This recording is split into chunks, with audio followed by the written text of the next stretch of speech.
अस्सलाम वालेकुम, मैं हूं नीलम असलम। आज की वीडियो में इंतहाई अहम इंफॉर्मेशन मैं आपको देने जा रही हूँ। मैं आपको बताऊंगी कि ज़ाहिर जाफ़र के मामू जाहिद आदम जी वो सबसे पहले मंजर यहाँ पर आ गए, उनकी स्टेटमेंट भी सामने आ गई है। ज़ाहिर के दादा दादी और नानी के बारे में भी आपको बताऊंगी, और ज़ाहिर का अगला टारगेट उसकी माँ क्यों थी ये भी आपको बताऊंगी। ये सारी चीज़ें बताने से पहले मैं सबसे पहले आपको बताऊं कि ये सारी इन्फॉर्मेशन जो अभी किसी के पास भी नहीं है, इवन मेन स्ट्रीम मीडिया में भी किसी के पास नहीं है, ये मुझे उनके ख़ानदानी ज़राए से पता चली है। और इसमें कितनी हकीकत है इसके ऊपर मैं कोई दावा नहीं कर सकती, लेकिन जितना मुझे अपने सोर्स से पता चला है, जिस तरह की इन्फॉर्मेशन पता चली है, मैं ये ज़रूर कह सकती हूँ कि काफ़ी हद तक ये इन्फॉर्मेशन जो है वो बिल्कुल एक्यूरेट है। सबसे पहले जो जाहिद आदम जी हैं, ज़ाहिर के मामू, उन्होंने क्या स्टेटमेंट दी है वो सबसे पहले आपसे शेयर करती हूँ। उन्होंने एक मैसेज जो है वो टाइप किया और उन्होंने पूरे ख़ानदान को वो मैसेज भेज दिया है। वो मैसेज क्या है उसका मैंने उर्दू तर्जुमा किया है ताकि सबको समझ आए, वो आपसे शेयर करती हूँ। वो ये कहते हैं कि आदम जी फैमिली इस खौफनाक जुर्म की सख्ती से मजम्मत करती है। हम नूर की फैमिली से ताज़ियत करते हैं। इस वहशियाना कत्ल ने हमें भी अफसरदा कर दिया है। हम नूर के पेरेंट्स की तकलीफ़ का अंदाज़ा नहीं लगा सकते। उन्होंने कहा कि हमारी दुआएं अमजद के साथ भी हैं, जो क्राइम सीन पर सबसे पहले पहुंचा और उसके ऊपर भी हमला कर दिया गया। इसके बाद जो लाइन है वो बड़ी इम्पॉर्टेंट है, वो आप सुनिएगा किस तरह से उन्होंने इस लाइन में जो ज़ाहिर जाफ़र के पेरेंट्स हैं उनका नाम शामिल नहीं किया। इस लाइन में वो लिखते हैं, ना हमने ज़ाहिर जाफ़र को सपोर्ट किया है, ना हम मुस्तकबिल में ज़ाहिर जाफ़र को सपोर्ट करेंगे। पाकिस्तान के कानून के मुताबिक, लॉ ऑफ लैंड के मुताबिक जो भी कानून फ़ैसला करेगा हम उसको मानेंगे और हम उसको सपोर्ट करते हैं। लेकिन इस लाइन में उन्होंने ज़ाहिर जाफ़र के पेरेंट्स का नाम नहीं लिखा। इसका मतलब कि उनके लिए उनका सॉफ़्ट कॉर्नर है, लेकिन ज़ाहिर जाफ़र के लिए जाहिद आदम जी जो कि मामू हैं उनका कोई सॉफ़्ट कॉर्नर नहीं है। असमत आदम जी उनकी बहन है, शायद इसी वजह से। फिर वो लिखते हैं कि justice for Noor must and will be served. ये पूरे हर पाकिस्तानी की यही ख्वाहिश है। आखिरी लाइन वो लिखते हैं कि अल्लाह उन तमाम लोगों के जो तकलीफ़ है वो दूर करे, उनके लिए आसानी करे जो इस वाक़े से किसी भी तरह से मुतासिर हुए हैं। अब मैं आगे बढ़ती हूँ, दादा दादी और नानी की बात करती हूँ। दादी का नाम है नसीम जाफ़र, दादा हैं नासिर जाफ़र, और नानी जो हैं वो बताया जा रहा है उनका नाम है हवा आदम जी। उनकी उम्र 90 साल के करीब बताई जा रही है। दादा दादी के बारे में ख़बर आई कि वो कम्प्लीटली शैटर्ड हैं, इंतहाई परेशान हैं, तकलीफ़ में हैं, रंजीदा हैं, क्योंकि एक तरह से उनका बेटा और उनका जो पोता है वो और उनकी जो बहू है वो इस केस में बुरी तरह फंस चुके हैं और निकलने का कोई रास्ता भी नहीं है। और अगर नानी की मैं बात करूं तो नानी के बारे में ये कहा जा रहा है कि वो चूँकि उनकी एज बहुत ज़्यादा है, उनको बहुत ज़्यादा इन्फॉर्मेशन नहीं दी जा रही, लेकिन बज़ाहिर उनको अपने नवासे पे बहुत गुस्सा है और वो चाहती हैं कि सिर्फ़ उनकी बेटी बच जाए। नवासे के साथ जो भी कानून के मुताबिक होना है वो हो, लेकिन उनको अपनी सिर्फ़ बेटी असमत आदम जी जो हैं उसकी फ़िक्र है। जो बहन भाई हैं ज़ाहिर जाफ़र के, भाई जो है वो न्यूयॉर्क में होता है, वो बैंकर है और शादीशुदा है। उसकी शादी भी नूर नाम की एक लड़की से ही हुई है। और बहन भाइयों के बारे में भी ये कहा जा रहा है कि वो भी कम्प्लीटली शैटर्ड हैं, शॉक्ड हैं और तकलीफ़ में हैं। बेटी के बारे में, आमिना के बारे में बहुत ज़्यादा इन्फॉर्मेशन ख़ानदानी ज़राए ने शेयर नहीं की, क्योंकि वो भी जानते हैं कि उससे मुतालिक वो जो भी इन्फॉर्मेशन शेयर करेंगे वो केस पे मुतासिर होगी और इन्वेस्टिगेशंस का असर भी पड़ेगा। इसलिए उस चीज़ को काफ़ी ज़्यादा जो ख़ानदानी ज़राए हैं वो छुपाने की कोशिश कर रहे हैं। फिर आगे मैं बढ़ती हूँ, माँ को क्यों मार सकता था या मारना चाहता था, पहले भी मारने की कोशिश कर चुका है। ख़ानदानी ज़राए ने बताया कि 18 साल की उम्र से, मतलब जैसे ही उसको थोड़ा सा होश आई थी ज़ाहिर जाफ़र को, वो अपनी माँ से नफ़रत करता था।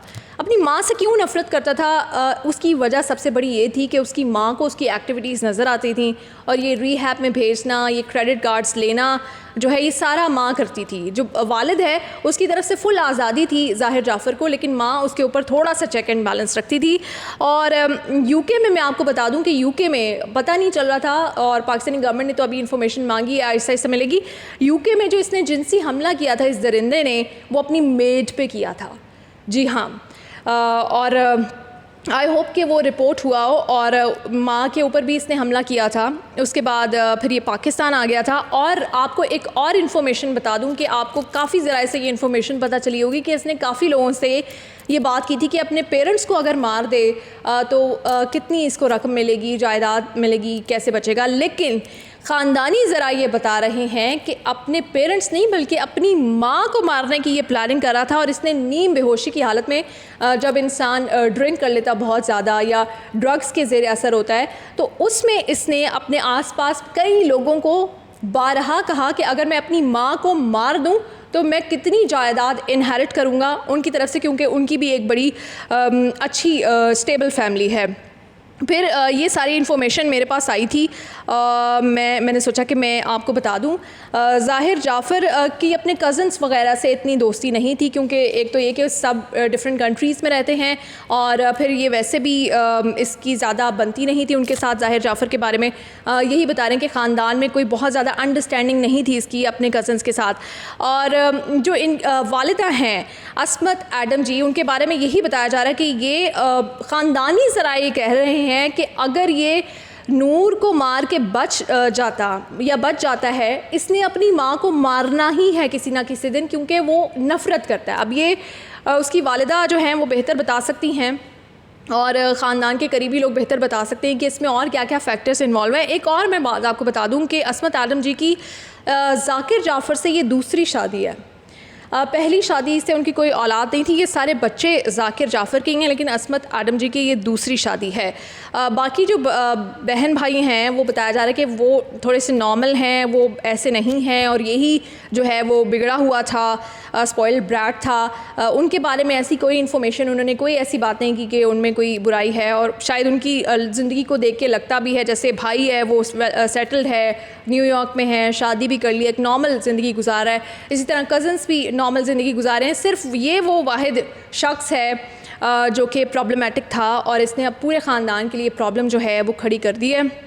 और लेकिन एक चीज़ पे कन्विंस्ड हैं फैमिली वाले कि इसने अपनी माँ को मारना ही मारना था। अगर अभी भी ये बाहर आ जाएगा ये अपनी माँ को मारेगा। और मैं ये सोचती हूँ कि माएँ कितनी मासूम होती हैं और माँओं का दिल कैसा होता है कि पहले एक बार मारने की कोशिश कर चुका है, अभी भी नफ़रत करता है, लेकिन माँ फिर भी इसको बचाने की कोशिश कर रही थी। और इसके लिए जो बासर शख्सियात हैं उनको फ़ोन वगैरह कर रही थी कि कुछ करें इस केस में। तो ये एक लेटेस्ट इन्फॉर्मेशन मेरे पास आई थी, वो मैंने आपको बता दी है। और दादा दादी के बारे में बता दिया कि वो बहुत ज़्यादा परेशान हैं, नानी सिर्फ अपनी बेटी के लिए परेशान हैं। और जो मामू हैं उन्होंने क्लियरली कह दिया कि ज़ाहिर जाफ़र को हम किसी सूरत सपोर्ट नहीं करेंगे। ताहम अपनी बहन के बारे में ऑब्वियसली उनकी बहन है, हम क्या कह सकते हैं। लेकिन चलें, ये भी अच्छा है कि उन्होंने पूरे ख़ानदान को ये चीज़ वाज़े कर दी है कि ज़ाहिर जाफ़र को हम सपोर्ट नहीं कर रहे, बाकी अल्लाह बेहतर जानता है। लेकिन उन्होंने ये मैसेज जो है वो पूरे ख़ानदान को फॉरवर्ड कर दिया है। बहन के बारे में कुछ नहीं बताया जा रहा। ये सारी इन्फॉर्मेशन मेरे पास आई थी, मैंने सोचा कि मैं आपसे शेयर करूं और ये इन्फॉर्मेशन अभी तक किसी के पास नहीं है, जिससे मुझे एक बात ज़रूर समझ आई है कि ज़ाहिर जाफ़र जो है उसका अगला डेफिनेटली टारगेट उसकी माँ थी। और माँ से नफ़रत क्यों इसीलिए करता था क्योंकि वो रिहैब में लेके जाती थी, मेडिसिन देना और क्रेडिट कार्ड्स लेना, ये सारी चीज़ें उसको जो थी वो बागी था। और एक ना एक दिन आके उसने अपने माँ बाप को मारना ही था।